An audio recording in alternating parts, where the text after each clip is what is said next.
Hello student, welcome back to NKS academy. Guys, just previous video session में हम लोगों ने motion in one dimension start किया था और उसमें गाइस हम लोगों ने कुछ बेसिक कंसेप्ट्स डिस्कस किया था। चलिए आज के वीडियो सेशन में भी हम लोग कुछ बेसिक कंसेप्ट को ही डिस्कस कर रहे होंगे, जिसमें हम लोग मोशन के टाइप्स के बारे में ज़्यादातर चीज़ डिस्कस करेंगे। तो guys, just previous video session में लास्ट में जो चीज़ें हमने डिस्कस करी थी उसमें हमने डिस्कस किया था कि रेस्ट एंड मोशन क्या चीज़ है। मैंने आपको बताया था कि अगर किसी पार्टिकल की, किसी बॉडी की पोजीशन वेक्टर टाइम के अकॉर्डिंग लगातार चेंज कर रही है किसी दिए हुए फ्रेम में, तो वो बॉडी, वो पार्टिकल मोशन में कहलाती है उस फ्रेम के रेस्पेक्ट में। बार बार हम लोग एक वर्ड जोड़ते हैं, उस फ्रेम के रेस्पेक्ट में। ये चीज़ें मैंने आपको जस्ट प्रीवियस क्लास में क्लियर किया था। और अगर किसी पार्टिकल की पोजीशन वेक्टर समय के अकॉर्डिंग चेंज नहीं कर रही है, ठीक है, टाइम के अकॉर्डिंग वो हमेशा फिक्स्ड है किसी दिए हुए फ्रेम में, तो ऐसे केस में वो पार्टिकल क्या हो जाती है, रेस्ट में। और ये जो रेस्ट और मोशन होती है ये एब्सोल्यूट टर्म नहीं है, यानी कोई रेस्ट में सारे बॉडीज के लिए रेस्ट में नहीं हो सकती, सारे फ्रेम्स के लिए वो रेस्ट में नहीं हो सकती, तो वो किसी एक पर्टिकुलर फ्रेम में रेस्ट में मानी जाएगी। क्लियर है? तो इस तरह से गाइज रेस्ट एंड मोशन कैसी होती है, टर्म रिलेटिव टर्म होती है, एब्सोल्यूट कभी नहीं हो सकती, पॉसिबल ही नहीं है। ठीक है, मैंने आपको काफी अच्छे से एग्जांपल दिया था कि अगर मैं रेस्ट में हूं तो आप लोग एक अकॉर्डिंग मैं रेस्ट में जरूर आपको फील आ रहा हूं, बट एक्चुअल में मैं रेस्ट में नहीं भी हूं। कैसे एग्जांपल दिया था, याद होगा? चूंकि अर्थ सन के चारों बगल घूम रही है, तो फिर जब पूरी अर्थ ही घूम रही है तो उस पर बैठा हुआ हर ऑब्जेक्ट, हर पर्सन ही घूम रहा है। तो एक अलग एंगल से, एक अलग पॉइंट ऑफ व्यू से मैं रेस्ट में हूं और एक अलग पॉइंट ऑफ व्यू से मैं मोशन में हूं। तो इसलिए गाइस, अगर कहीं कोई रेस्ट में नजर आ रही है तो ये आपके अकॉर्डिंग रेस्ट में आ रही है, आपके रेस्पेक्ट में रेस्ट में आ रही है। ठीक है, लेकिन किसी और के रेस्पेक्ट में वो क्या हो सकती है, मोशन में हो सकती है। तो इस तरह से गाइस हमने रेस्ट एंड मोशन कंप्लीट कर लिया था। अब गाइस, जब मोशन के बारे में बात चल ही, तो जैसे जैसे हम लोग आगे चैप्टर्स पढ़ेंगे वैसे अलग अलग टाइप के हम लोग को मोशन पढ़ना है। अभी फिलहाल तो मोशन इन वन डायमेंशन पढ़ रहे हैं। तो मोशन का मतलब तो सीधा मतलब है कि कोई पार्टिकल किसी दिए हुए फ्रेम में लगातार अपनी पोजीशन बदल रहा हो, डायरेक्शन बदल सकता है, पोजीशन बदल सकता है। ठीक है, तो हम बोलते हैं कि वो मोशन में है। बट ये जो वो मोशन कैसी है, किसी पार्टिकल या किसी बॉडी की मोशन कैसी है, उसके कुछ अलग अलग टाइप्स दिए गए हैं अलग अलग जगहों पर अलग अलग तरीके से एक्सप्लेन करने के लिए। अब एक तरीका तो बहुत ही सिंपल है, जैसे कि हम लोग बोलते हैं one dimension motion, two dimension motion, three dimension motion. आपने सुना भी होगा one dimension, two dimension, three dimension. तो एक तो कैटेगरी ये है करने का, ठीक है, कि किसी पार्टिकल के मोशन को अगर हम ऑब्जर्व करें अच्छे से तो कितने कोऑर्डिनेट की जरूरत है, मतलब कितने कोऑर्डिनेट को हम डिस्कस करके उसकी पोजीशन पता कर सकते हैं, उसके बारे में एनालाइज कर सकते हैं। तो उसके बेसिस पे हम लोग मोशन को तीन कैटेगरी में बांटते हैं, one dimensional motion, two dimensional motion and three dimension. कुछ और कैटेगरीज हैं, अलग अलग टाइप के और भी तरीके हैं, जैसे एक आपने सुना भी होगा कहीं यूनिफॉर्म मोशन और नॉन यूनिफॉर्म मोशन। ठीक है, कुछ और अलग अलग टाइप के भी मोशंस हम लोग सुने हैं, जिसमें रोटेटरी मोशन आपने सुना होगा, ऑसिलेटरी मोशन सुना होगा। ठीक है, या फिर आपने कभी कभी ये भी सुना होगा रेक्टिलिनियर मोशन, याद होगा रेक्टिलिनियर मोशन, या फिर कर्विलिनियर मोशन भी सुना होगा, या कभी कभी हम लोग उसको दोनों को मिला करके ट्रांसलेशनल मोशन भी कहते हैं। तो सारे मोशन के बारे में गाइज मैं A to Z चीजों को क्लियर कर रहा हूं। ठीक है, तो चलिए स्टार्ट करते हैं। अभी हम लोग मोशन, तो मोशन के टाइप्स पर थोड़ी सी चर्चा करेंगे। अब टाइप्स अलग अलग बेसिस पे होता है। ठीक है, कोई इसका कोई कंक्रीट मतलब तरीका नहीं है कि भाई इतने ही टाइप्स होंगे। ठीक है, अलग अलग जगहों पर हम अलग अलग तरीके से उसे एक्सप्लेन करते हैं। तो कुछ टाइप्स मैं आपको बताता हूं, आगे चल के तो हमें पढ़ना ही है। तो सबसे पहला मैं अभी डिस्कस करूंगा 1D मोशन। 1D मोशन मतलब वन डायमेंशनल मोशन कह सकते हो, राइट। सो 1D मोशन कैसा होता, क्या होता है ये? अब इसको अच्छे से समझना है गाइज। कोई भी पार्टिकल अगर स्ट्रेट पाथ पे चल रही है, चाहे जैसे भी हो, ये नहीं कहना है कि एक्स एक्सिस पे ही चल रही है या वाई एक्सिस पे ही चल रही है, एक्स कहीं भी चल रही है, अगर पार्टिकल ऑलवेज एक स्ट्रेट लाइन पे चल रही है तो वैसे मोशन को वन डायमेंशनल मोशन कहते हैं। अब वन डायमेंशनल मोशन कहने का क्या मीनिंग? अब डायमेंशन का मतलब तो समझ में आती है गाइज, थोड़ा इसको समझते हैं, एक बार फील करते हैं तो आपको मजा आएगा इस चीज को समझने में।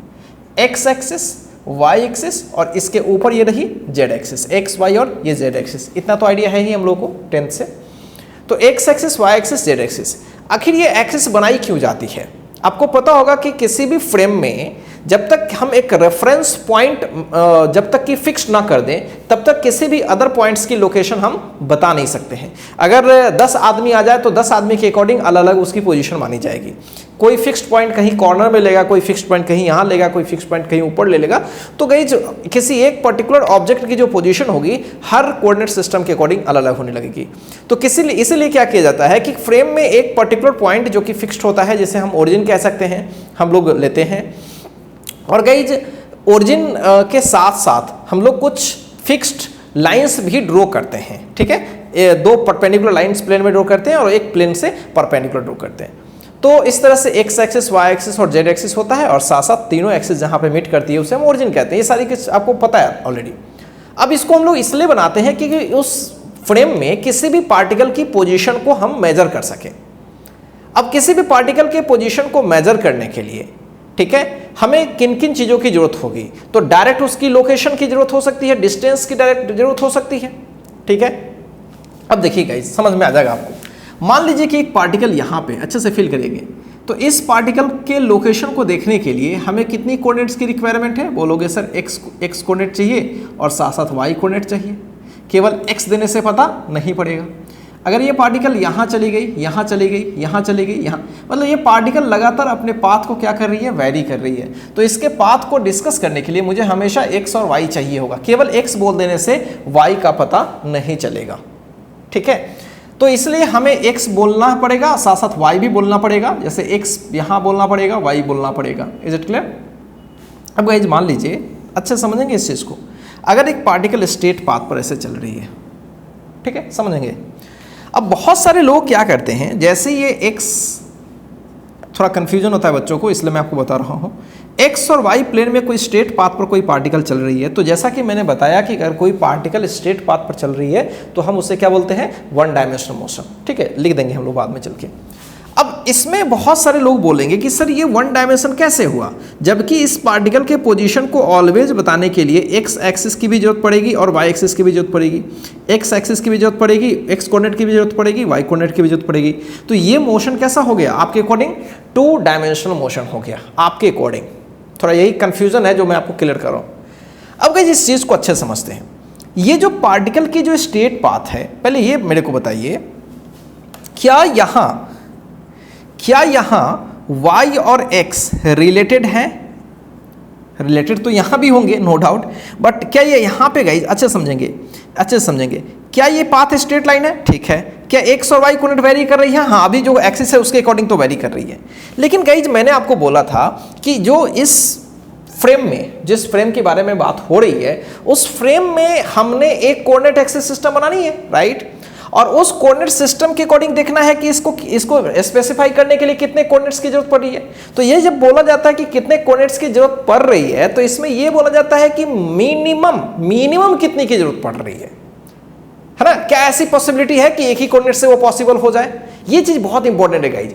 मतलब हमेशा अभी आपको लग रहा हो कि सर 2 डायमेंशनल मोशन है सर, क्योंकि वो स्ट्रेट पाथ पर जा रही है, लेकिन इसको स्पेसिफाई करने के लिए एक्स कोऑर्डिनेट वाई कोऑर्डिनेट की जरूरत पड़ रही है। लेकिन guys just a minute, suppose करो कि मैंने इसको ऐसे एक्सिस बना दिया। मान लीजिए एक्स एक्सिस मेरा ये है और वाई एक्सिस ये है और ये मेरा ओरिजिन होता। सपोज करो ये नहीं होता।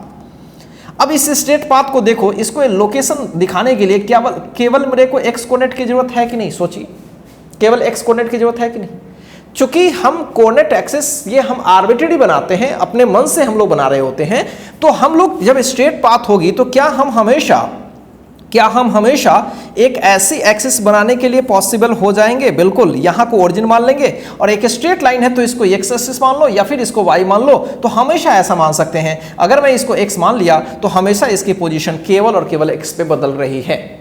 Is it clear? तो गाइज अब मेरे को बताएं कि केवल इसको लोकेट करने के लिए, इस पार्टिकल को लोकेट करने के लिए जो स्ट्रेट पाथ है, केवल एक ही कोऑर्डिनेट की जरूरत पड़ेगी कि नहीं? ठीक है, तो इस चीज को थोड़ा फील करना है। मैंने जो बोला आपको, जब भी आपको स्ट्रेट लाइन में जा रही है तो आप एक हमेशा ऐसे पोजीशन में होते हैं कि आप एक स्ट्रेट लाइन वहां से एक फिक्स्ड एक्सिस बना ले और एक दूसरी साइड में कोई दूसरी एक्सिस बना ले, तो आप ये बोल सकते हो कि उस पार्टिकल की पोजीशन हमेशा एक ही एक्सिस पर वेरी कर रही है। अगर आप एक्सिस अलग अलग बना लोगे, अब करने के लिए तो गाइज ऐसे भी बना सकते हैं, X axis, Y axis, Z axis, और ये लाइन ऐसे बीच में ड्रॉ कर दिए। अब कोई बोलेगा कि सर ये 3 डायमेंशन पाथ, 3 डायमेंशन मोशन है। नो गाइज, ये बात जरूर है कि आपने जो एक्सिस बनाया है उसमें वो उसको लोकेट करने के लिए एक्स, वाई और जेड तीनों कोऑर्डिनेट की जरूरत पड़ रही है, लेकिन वो 3 डायमेंशन मोशन नहीं माना जाएगा। ये बहुत बड़ा कंफ्यूजन होता है बच्चों को, क्योंकि हम हमेशा उस पोजीशन में हैं कि जिस पाथ में वो है उस पाथ में हम एक एक्सिस बना सकते हैं। तो जब हम उस पाथ में एक एक्सिस बना देंगे, जब वो एक ही एक्सिस से स्पेसिफाई हो जाएगी, तो 2-3 बनाने की कोई जरूरत ही नहीं है। तो हमेशा याद रखेंगे किसी पार्टिकल की पोजीशन अगर आप बना रहे हो तो कम से कम कितनी एक्सिस से वो स्पेसिफाई हो जाएगी, कम से कम कितनी कोऑर्डिनेट से वो स्पेसिफाई हो जाएगी, जिससे हम उसे लोकेट कर पाएंगे। ध्यान रखेंगे मिनिमम, नॉट ओनली कि 3 से हो जाएगी, 2 से हो जाएगी, 3 से हो जाएगी, ऐसा नहीं। तो इस बात को हमेशा दिमाग में रखेंगे। इसलिए गाइज 1 डायमेंशनल मोशन के लिए डेफिनेशन है कि अगर स्ट्रेट पाथ पर होगी तो वो 1 डायमेंशन कहलाएगी, और उसको लोकेट करने के लिए हमेशा एक ही कोऑर्डिनेट की जरूरत पड़ेगी, ठीक है। और कोऑर्डिनेट सिस्टम आर्बिट्रेरी तो होता है, तो इसलिए हम लोग ऐसा एक्सिस बनाएंगे जो उस स्ट्रेट लाइन के लॉन्ग जा रही होगी। सो मिनिमम गाइज हमेशा याद रखेंगे, मिनिमम। Is it clear? अब गाइज आपके दिमाग में हो रहा होगा कि सर ये वाली, हाँ गाइज अब ये बड़ी कमाल की है, अगर ये ऐसे से जा रही है तो क्या इस पाथ में क्या हम कोई कोऑर्डिनेट एक्सिस बना सकते हैं? क्या एक कोऑर्डिनेट एक्सिस से ये स्पेसिफाई हो जाएगा? सोच के देखो, क्या कोई कोऑर्डिनेट एक्सिस क्या कर्व बनती है? नहीं, वो स्ट्रेट बनती है। तो हम कभी भी ऐसा एक्सिस बना ही नहीं सकते जो इसी के पाथ में जा रही हो, जिसके वजह से उसको एक ही कोऑर्डिनेट से उसका हम पोजीशन बता पाएंगे, ठीक है। तो इसके लिए हमेशा आपको एक्स और वाई देना पड़ेगा, क्योंकि ये इधर उधर मूव कर रही है, कभी एक्स पे दौड़ रही है, कभी वाई पे दौड़ रही है, कभी कहीं कहीं। तो यहाँ पे नो डाउट ये 2D मोशन माना जाएगा, 2D मोशन माना जाएगा। Is it clear guys? 2D motion माना जाएगा, ठीक है। तो अगर कोई भी पार्टिकल है ना, कोई भी पार्टिकल स्ट्रेट पाथ पे चल रही है, चाहे जिस प्लेन में चले, जिस 3D भी आपको अगर लग रहा है, आपको लग रहा है कि स्पेस में वो स्ट्रेट लाइन पे जा रही है, तब भी आप क्या मानोगे उसको?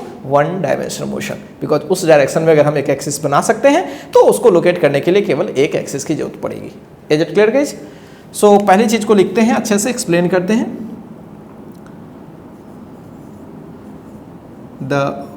ऐसे करते हैं, व्हेन अ पार्टिकल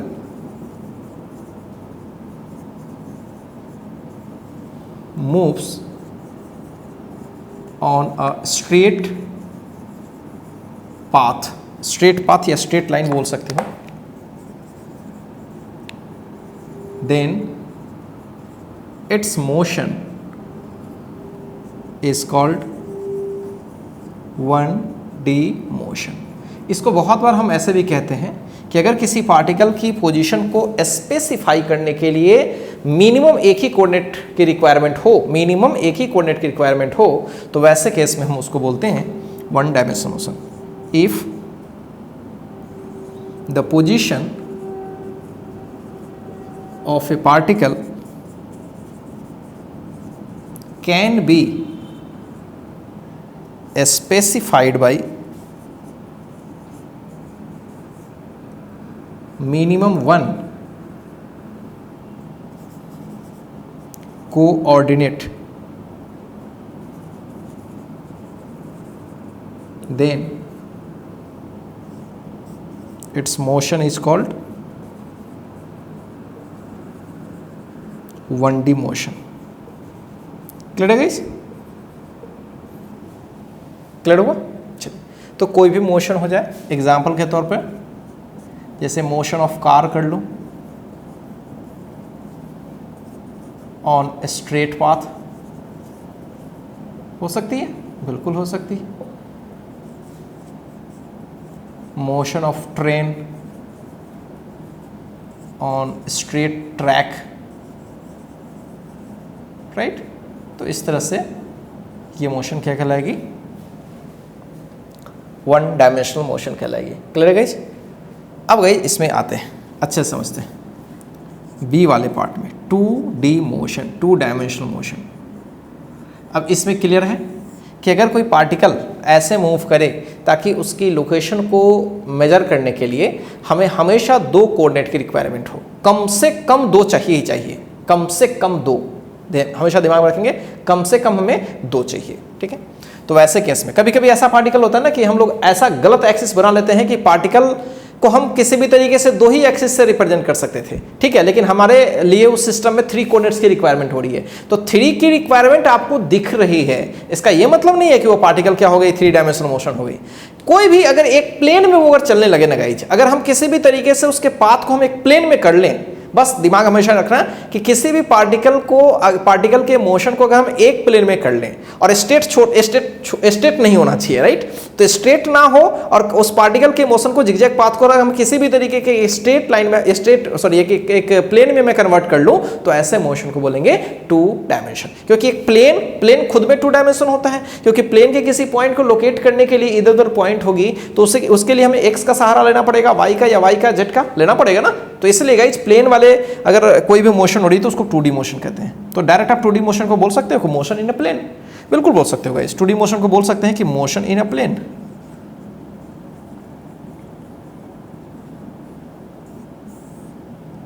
ठीक है, तो कह सकते हो जैसे सांप का मोशन कैसा हुआ, स्नेक तो एक प्लेन में ऐसे जाती है, ठीक है, तो जनरली तो ऐसे जाती है। अगर मान लो कि ऐसे जा करके हवा में भी कुछ उछलने लगे, इस तरह से करने लगे, तब तो वो प्लेन में भी कुछ है और कुछ ऊपर में चली गई, तो वैसे केस में वो एक प्लेन की मोशन नहीं कहलाएगी। अब एक मच्छर के मोशन को ले लो, क्या मच्छर स्ट्रेट लाइन पे जाता है, क्या मच्छर एक प्लेन में ही जाता है, क्या दीवार पे बैठ करके मच्छर दीवार पे ही कहीं घूमता है, क्या ऐसा तो नहीं होता। मच्छर तो 3D में कहीं भी घूमता है। तो मच्छर की मोशन को स्पेसिफाई करने के लिए गाइज हमें 2 कोऑर्डिनेट्स नहीं बल्कि 3 कोऑर्डिनेट्स की रिक्वायरमेंट है, तो वो 3D मोशन हो जाएगी। लेकिन अगर इस दीवार पर अगर चींटी चढ़ गई, सोच लो, तो क्या चींटी दीवार पे ही कहीं ना कहीं घूमेगी? हाँ, अगर दीवार पे चलेगी तो दीवार पे घूमेगी, या फर्श पे अगर आ गई तो फर्श पे ही वो मूव करेगी, हवा में उड़ तो नहीं जाएगी। तो वह कैसी मोशन हो गई गाइज? 2 डायमेंशनल मोशन हो गई। हाँ, अगर चींटी फर्श पे ही एक स्ट्रेट पाथ पर चलती चली गई, तब इसको 2 डायमेंशन बोलेंगे? नो, क्या बोलेंगे? 1 डायमेंशन। Is it clear? तो ये चीज समझना बड़ा जरूरी है। So when a particle moves in a plane, बस इतना काफी है करना। हाँ, moves in a plane on a curve path. अब ये क्यों मैंने बोला, केवल प्लेन में क्यों नहीं बोला? क्योंकि एक प्लेन में स्ट्रेट पाथ पर भी घूम सकती है। So when a particle moves in a plane on a curve path, then its motion is called 2D मोशन। Is it clear? अब एग्जाम्पल के तौर पे बहुत सारा, जैसे सर्कुलर मोशन देखिए। सर्कुलर मोशन किसका एग्जाम्पल है? सर्कल तो खुद में एक प्लेन होती है, कोई भी सर्कुलर मोशन हो, कोई सर्कल पे घूम रही हो पार्टिकल, ठीक है, तो ये कैसा मोशन है? 2D मोशन है, ठीक है। एग्जाम्पल और भी दे सकते हैं, जैसे मोशन ऑफ स्नेक बोल सकते हो, motion of ant on floor या कहीं भी वॉल। क्लियर है? तो इस तरह की मोशन क्या कहलाएगी? अच्छा गाइस, प्रोजेक्टाइल मोशन के बारे में नाम सुना होगा शायद। अच्छा, वो मैं बताता हूं। जैसे गाइस यहां पे मैंने एक पत्थर लिया और इसको ऐसे फेंक दिया हवा में, तो ऐसे से जाते हुए यहां गिरेगी। अगर आप इसको अच्छे से ऑब्जर्व करोगे तो पत्थर को जब हम फेंकते हैं, जब हम पत्थर को ऐसे फेंकते हैं तो ऐसा मोशन कभी नहीं होता कि पत्थर ऐसे गई हवा में, इधर चली गई, इधर चली गई, इधर चली गई, ऐसे से जाके। ऐसा कभी होता है क्या? बिल्कुल नहीं होता। एक बार यहाँ से गिरी और जाकर के गिर गई, ठीक है, कैसे भी। एक बार यहाँ से फेंका, ऐसे।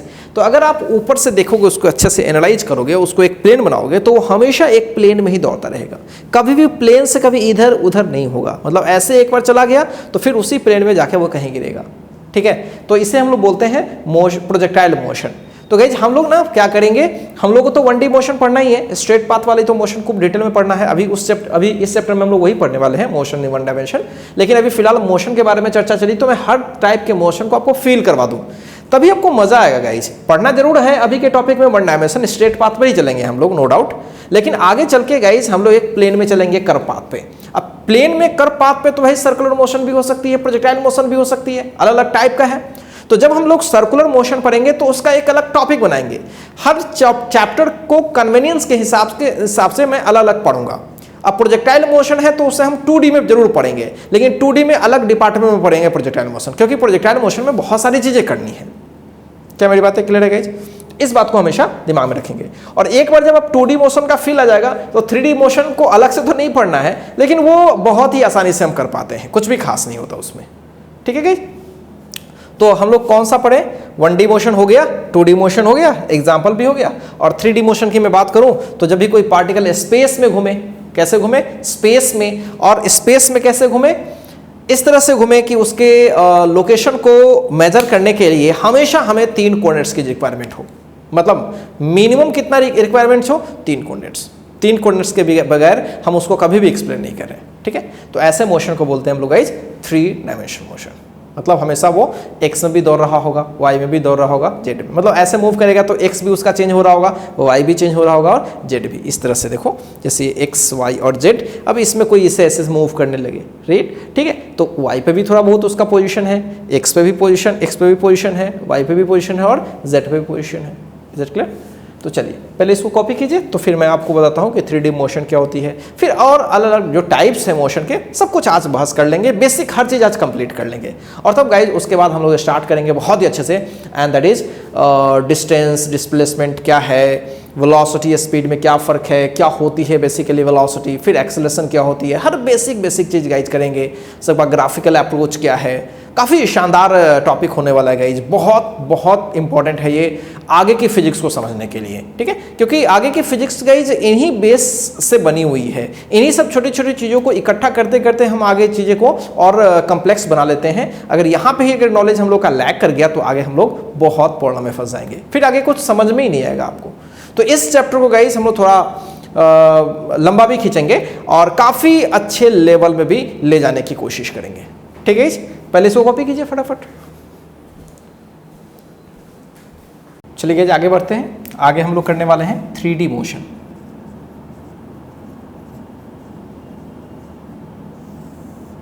तो समझ चुके हैं इसके बारे में। व्हेन अ पार्टिकल या बॉडी भी हो सकती है moves in such A way that it requires 3 coordinates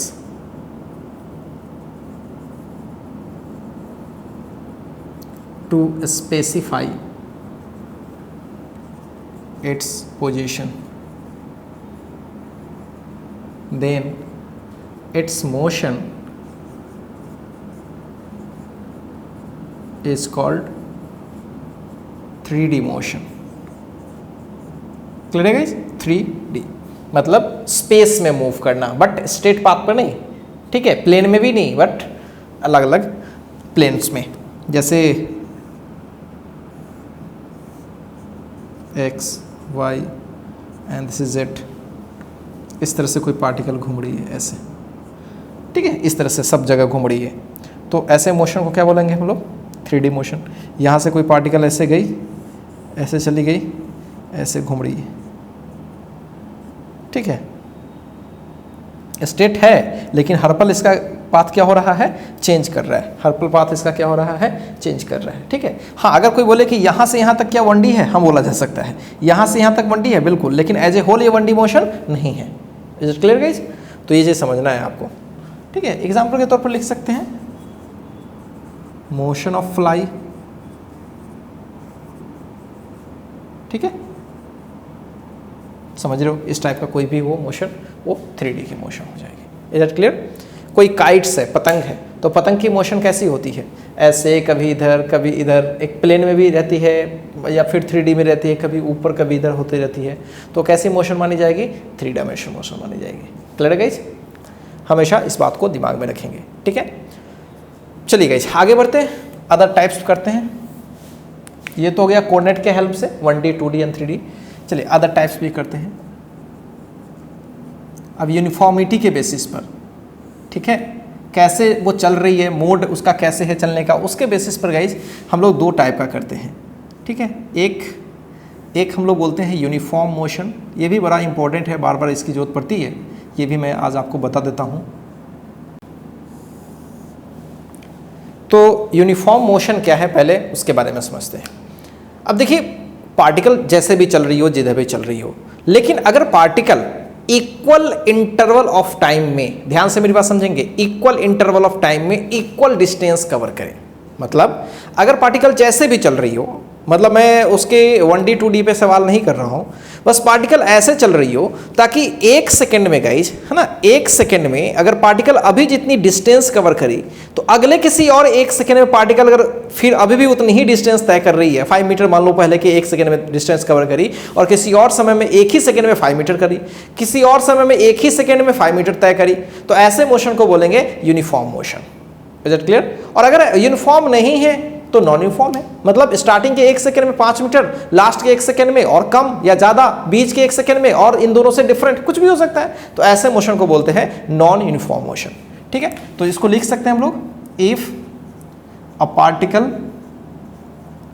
covers equal distance in equal interval of time, equal interval of time, then its motion is called uniform, right? And non-uniform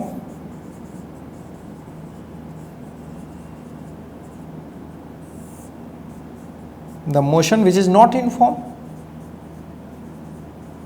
simple है, which is not uniform is called non-uniform motion। बहुत ही simple. अब आपके दिमाग में हो रहा है sir कोई एग्जाम्पल दीजिए। अब एग्जाम्पल तो खुद से तुम सेट कर सकते हो। एक कार ले लिया हमने, ठीक है, और एक कार को स्ट्रेट पाथ पर या फिर जैसे भी दौड़ाया और एकदम एक समान स्पीड से दौड़ा दिया, तो सोचो क्या होगा। एक समान स्पीड अगर है, चल रही है, तो हर एक सेकंड में, हर 2 सेकंड में, अभी के 2 सेकंड में, बाद के 2 सेकंड में क्या होगी, सेम डिस्टेंस कवर करेगी, अगर रोड की कंडीशंस बेटर है तब हो सकता है। तो इसमें एग्जाम्पल क्या है, एग्जाम्पल तो खुद से भी फिक्स कर सकते हैं हम, ठीक है। तो ये चीज़ गाइज हमें हमेशा दिमाग में रखना है। Is it clear guys? अब मान लीजिए कि कोई पार्टिकल है, उसकी स्पीड लगातार बढ़ी जा रही है, तो स्पीड लगातार बढ़ी जा रही है, तो क्या कभी वो यूनिफॉर्म स्पीड होगा? सवाल ही नहीं पैदा होता, यूनिफॉर्म मोशन कभी हो ही नहीं सकता। Is it clear? तो यानी अगर स्पीड बढ़ा रही है तो स्टार्टिंग के 1 सेकंड में कम डिस्टेंस, लेकिन बाद के 1 सेकंड में ज़्यादा डिस्टेंस, बिकॉज स्पीड बढ़ गई है उसकी। क्लियर है? या स्पीड लगातार बहुत तेज थी, अब स्पीड लगातार घटाने लगी, तो स्टार्टिंग के 1 सेकंड में बहुत ज़्यादा डिस्टेंस, अब बाद के 1 सेकंड में कम डिस्टेंस, बिकॉज स्पीड उसकी कम हो गई है।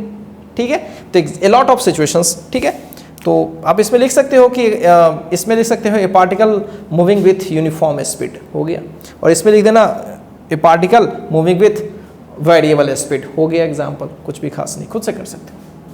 Is it clear guys? यहाँ तक में तो कोई दिक्कत नहीं है, मतलब अदर टाइप में यूनिफॉर्म मोशन और नॉन यूनिफॉर्म मोशन तो क्लियर हो चुका।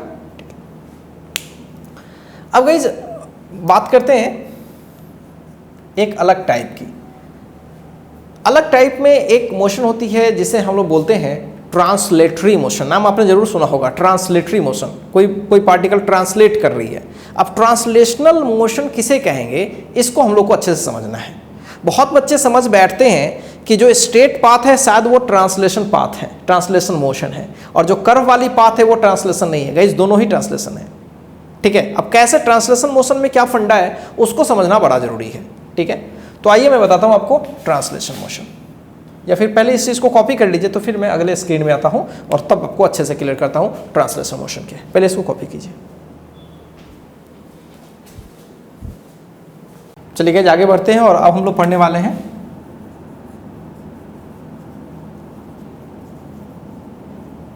ट्रांसलेशनल मोशन क्या होगी। अब गाइस इसको समझते हैं अच्छे से। अगर कोई रिजिड बॉडी ऐसे मोशन करे ताकि उसके पार्टिकल, है ना, उसका हर एक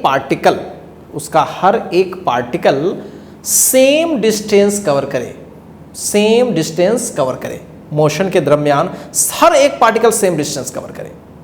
अब सोचो ऐसा हमेशा नहीं होता है, हर मोशन में ऐसा नहीं होता है। सोचो, एक अकल से सोचो थोड़ा सा। सपोज करो मेरा हाथ, इस मेरे हाथ को देखो, मेरा हाथ इस पोजीशन से इस पोजीशन में आ गया, अच्छे से वाच करना, इस पोजीशन से इस पोजीशन में आ गया। अब क्या मेरे पार्टिकल, मेरे हैंड का हर एक पार्टिकल सेम डिस्टेंस कवर किया? बोलोगे नहीं सर, क्योंकि टॉप वाला देखो, यहाँ ये वाला अंगुली देखो, अंगुली बहुत ज़्यादा दूरी तय करी है, लेकिन अगर इस हाथ का ये वाला पॉइंट देखोगे तो ये पार्ट यहाँ से यहाँ केवल आ गई है। Just see it,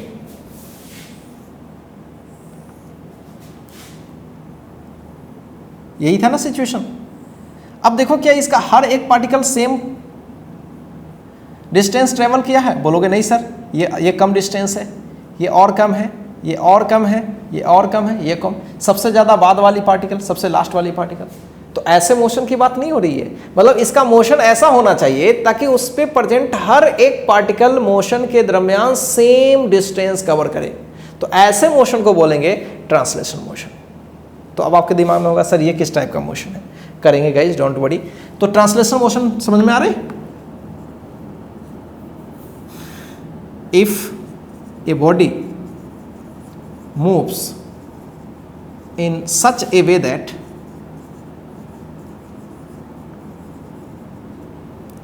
every particle of the body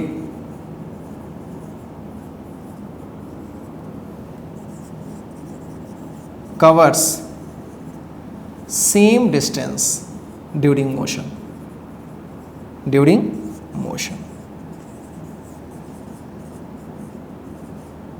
then such type of motion is called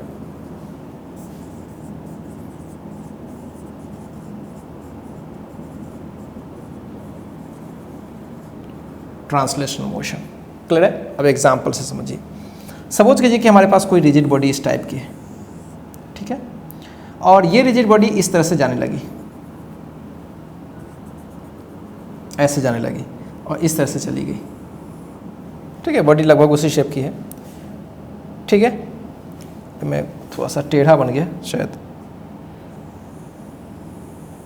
अब अच्छे से वाच करो तो इसका हर एक पार्टिकल देखिए, पाथ भले जो रहा हो, लेकिन अब अच्छे से वाच करोगे तो हर एक पार्टिकल पैरेलल शिफ्ट हुआ है। हर एक पार्टिकल इसका कैसे शिफ्ट हुआ है? पैरेलल शिफ्ट हुआ है। आप देख सकते हो हर एक पार्टिकल इसका कैसे शिफ्ट हुआ है? पैरेलल शिफ्ट हुआ है। तो हर एक पार्टिकल चूंकि पैरेलल शिफ्ट हुआ है तो सबकी डिस्टेंसेस क्या है? इक्वल होंगी, सारी की डिस्टेंसेस इक्वल होंगी, ठीक है। अब कोई ज़रूरी नहीं है कि कर्व पाथ ही हो, ऐसा भी हो तो स्ट्रेट भी हो सकता है। ऐसे घूम गई, इस पाथ पे चली गई, फोटो की थोड़ी सी प्रॉब्लम है वो आप झेल लेना भाई। अब यहीं पे देख लो, हर एक पार्टिकल सेम डिस्टेंस कवर कर रही है। चाहे हम इसे ऐसे भी ले जाते, इस पेन को हम ऐसे ले जाते, सोचो पेन है, अब इस पेन को सबसे पहले मैं ऊपर ले जाता, ऊपर से ले जा करके नीचे, फिर ऐसे इस तरह से ले सकता था मैं, ऐसे तरह से, इस तरह से।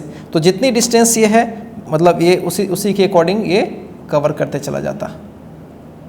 अभी भी पेन उतनी ही बड़ी है, यहाँ भी पेन उतनी ही बड़ी।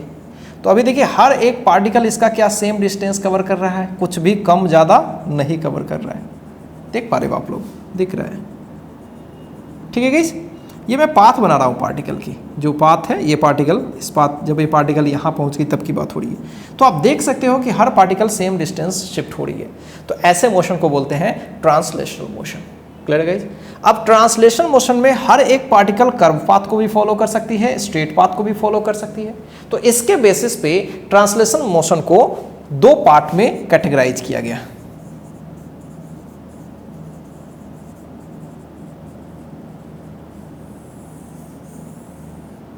और एक पहली पाथ है, पहली जो मोशन है उसको बोलते हैं हम लोग, पहले तो लिखते हैं रेक्टिलिनियर मोशन। अब रेक्टिलिनियर मोशन में स्ट्रेट पाथ पर चलती है पार्टिकल, और इस वाले में कर्वीलिनियर इसको कहते हैं, कर्वीलिनियर पाथ या मोशन। क्लियर है? अब इसमें क्या होगी, इस वाले में हर एक पार्टिकल एक स्ट्रेट पाथ पर चलेगी और इसमें एक पार्टिकल किस पे चलेगी? कर्व पे चलेगी, ठीक है। In this motion every particle will move on straight path, और इसमें सेम लिखेंगे will move on curve path. खुद से लिख लेना है ये सब चीज़। क्लियर है गाइस? बहुत ही सिंपल चीज़ है। तो ये चीज़ आपके दिमाग में रहना चाहिए कि क्या होती है curvy linear path and what is rectilinear path या रेक्टिलिनियर मोशन। क्लियर है गाइस? अब गाइस इसमें नेक्स्ट बढ़ते हैं, एक और टाइप होता है जिससे हम लोग बोलते हैं रोटेटरी मोशन। अब गाइस रोटेटरी मोशन को समझना है तो इसके लिए फिर से रिजिड बॉडी पे आना पड़ेगा। अब कोई रिजिड बॉडी गाइस ऐसे मूव करे ताकि हर एक पार्टिकल किसी पर्टिकुलर एक्सिस के पॉइंट ऑफ व्यू से या पर्टिकुलर एक्सिस के रेस्पेक्ट में सेम एंगल बनाए, सेम एंगल बनाए। ठीक है, सेम एंगुलर डिस्प्लेसमेंट हो। अब एंगल बनाए का मतलब समझो, जैसे कोई पार्टिकल, जैसे यही पार्टिकल यहाँ से यहाँ चली गई ऐसे, तो सेम एंगल बना रही है ना। देखिए जैसे जितनी एंगल ये बना रही होगी उतनी ही एंगल ये बना रही होगी, उतनी ही एंगल की बात हो रही है। ऐसा तो नहीं है कि ये 60 डिग्री है तो इसके लिए अलग एंगल हो गया, इसके लिए अलग, सबके लिए 60 डिग्री है। Is it clear?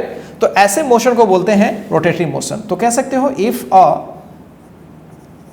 Rigid body moves in such a way that every particle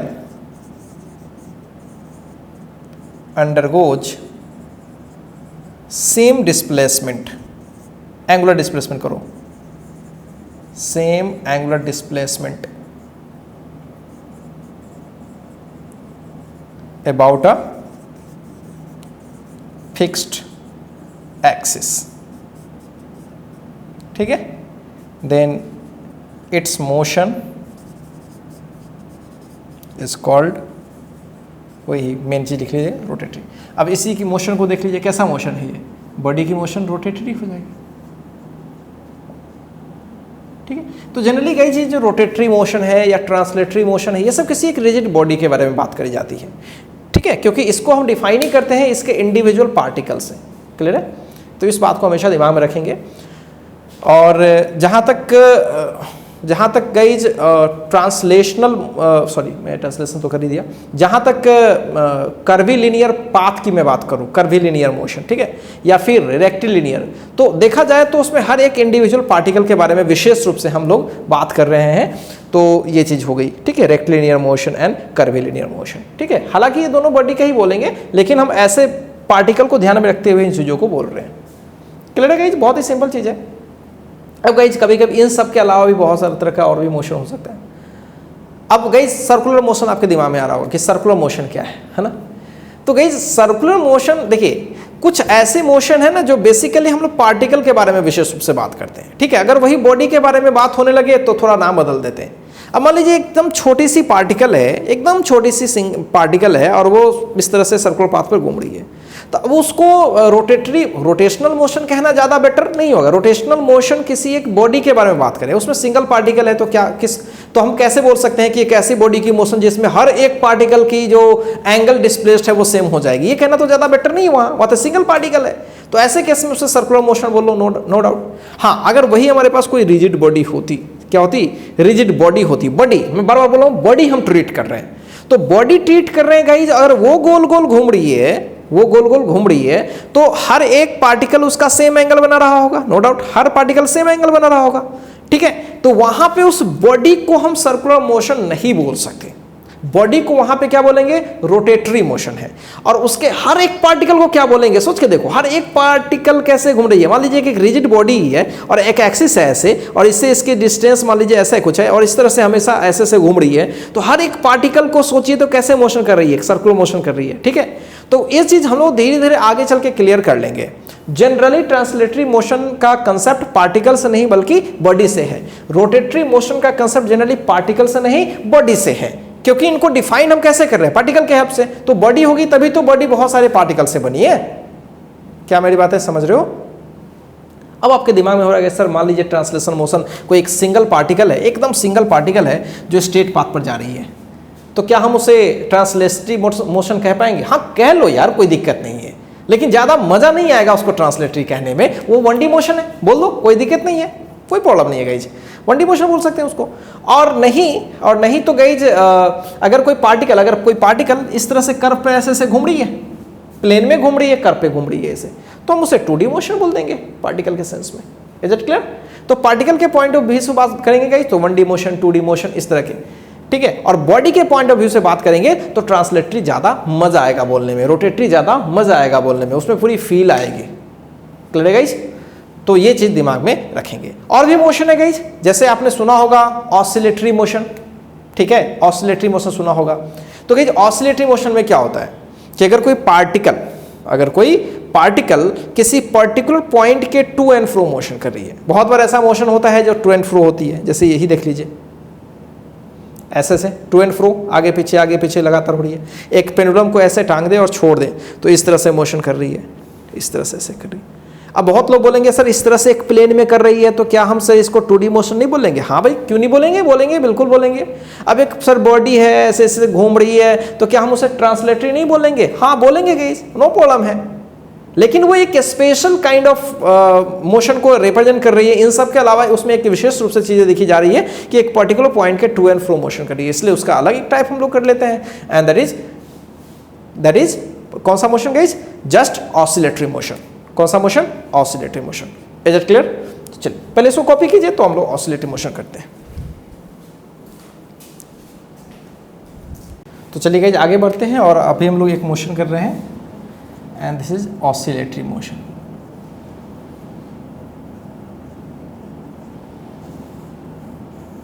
ठीक है? So if a particle moves, body भी हो सकती है, to and fro, ये एक फ्रेज है, to and fro about a point, then its motion is called oscillatory motion.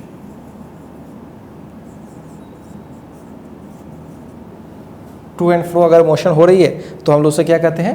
Oscillatory motion. Clear है? जैसे मान लीजिए कि कोई इस तरह से ऑब्जेक्ट है और किसी भी तरीके से, है ना, या फिर इसको सबसे बेटर है स्प्रिंग में लगा देता हूँ, ठीक है, स्प्रिंग में इस तरह से करके थोड़ा कंप्रेस करके छोड़ दिया तो क्या आगे पीछे करेगी? बिल्कुल आगे पीछे करेगी। तो कैसी मोशन होगी? ऑसिलेटरी मोशन होगी। क्लियर है?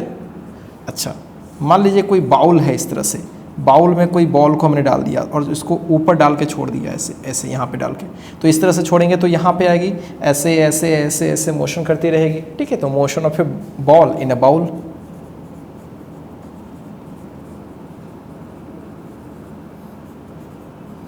तो गाइज ये सब चीज़ें ना, ये सब चैप्टर ही हमें अलग से पढ़ना है, काफ़ी डिटेल पढ़नी है, ठीक है। इसमें एक और वर्ड आएगा वाइब्रेटरी मोशन।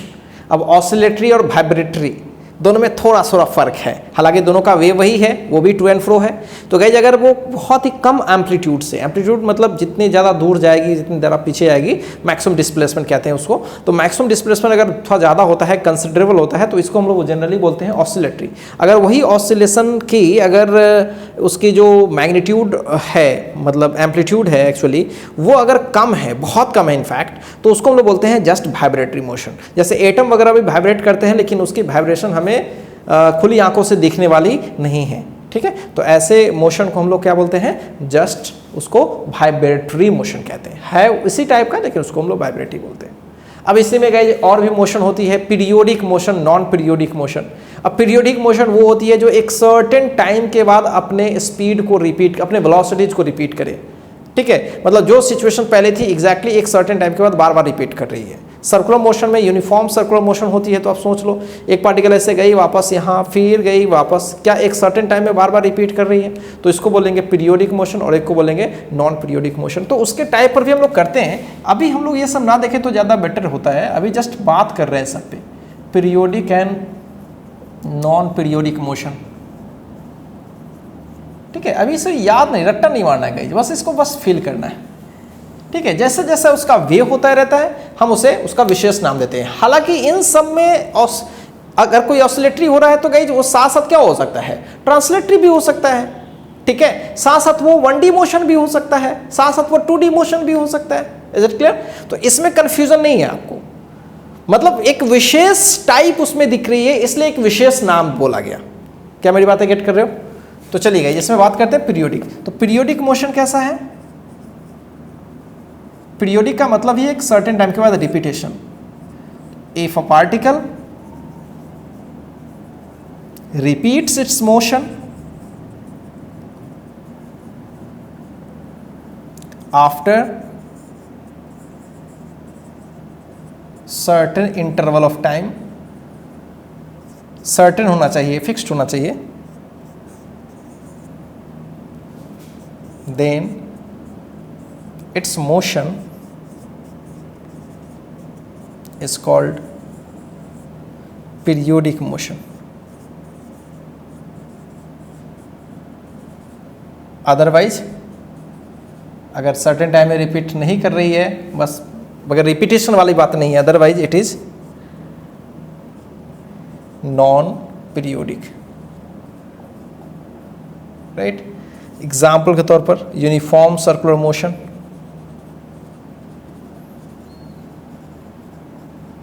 ठीक है, या फिर motion of earth around the सन,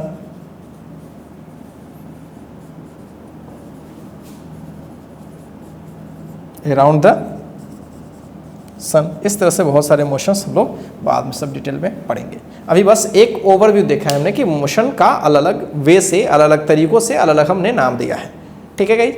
तो गाइज अब हम लोग स्टार्ट करेंगे, हम लोग का एक बेसिक कंसेप्ट होगा एंड 1D मोशन। बेसिकली हम लोग 1D मोशन पे ही बात करेंगे और उसमें हम लोग पूरी डिटेल और चर्चा करेंगे गाइज। बहुत सारी चीज़ें पढ़नी है, जैसे स्पीड क्या होती है, वेलोसिटी क्या होती है, इन सारी चीज़ों के बारे में करेंगे। और अपनी मोशन को बेसिकली हम लोग कहाँ तक कंसंट्रेट रखेंगे, हमेशा 1 डायमेंशन मतलब स्ट्रेट लाइन पर बात करेंगे, ठीक है गाइज। और गाइज हम लोग नेक्स्ट वीडियो सेशन में स्टार्ट करेंगे, एक छोटी सी टॉपिक है that is displacement and distance, उसके बारे में भी फुल डिटेल चर्चा करेंगे। और क्योंकि उसी के बेसिस पर गाइज आगे हमें वेलोसिटी को डिफाइन करना है, फिर वेलोसिटी पढ़ेंगे तो उसके बेसिस पर हमें एक्सेलरेशन को डिफाइन करना है। क्लियर है गाइज? चलो पहले इसको कॉपी कीजिए और आज के वीडियो सेशन इतना ही तक रखते हैं।